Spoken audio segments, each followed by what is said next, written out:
ఏ జీవి ఏంటమ్మా అలా పాతేశారు?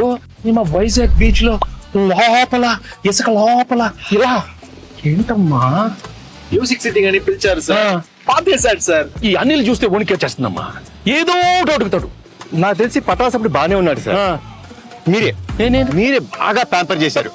నేను పాడతా దగ్గర నుంచి ఈయన్ని పాతేసే దాకా తీసుకొచ్చారు. సార్ సార్ సార్ సార్ ఏంటి ఏంటి ఏంటి సార్, సార్, సార్, అక్కడ చూడండి.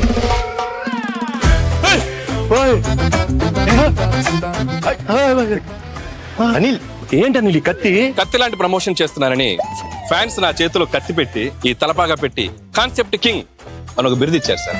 కానీ ఈ కత్తి చూడగానే ముహూర్తం రోజు ఒక కత్తి లాంటి ఒక వైరల్ ఐడియా చేయాలని, కానీ ఎన్ని ఐడియాలు నేనే ఇవ్వాలి. ఒక ఐడియా మీరు ఇవ్వచ్చు కదా. కత్తి లాంటి ఐడియా ఇస్తానమ్మా. అప్పుడు కత్తి మీ చేతిలో ఉండాలి sir. Can I know that idea sir? I'm very curious. All the best. You want ideas? Yes, come on. Nice idea.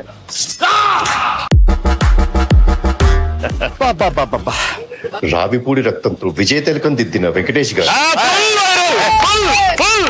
ఎలా ఉంది అనిల్? వైరల్ ఫీవర్ వచ్చాను నేను బయలుదేరి. ఆగమ్మా నీళ్ళు. ఈ సినిమాలో ఇంకో హీరో ఉన్నాడు, మరి నాతో తిలకం పెట్టించుకోవాలి. వీర తిలకం అమ్మాయిలు కదా పెట్టాలి. ఇద్దర్లో అక్కడ పెట్టండి ప్లీజ్. ఇద్దరం పెడతాం.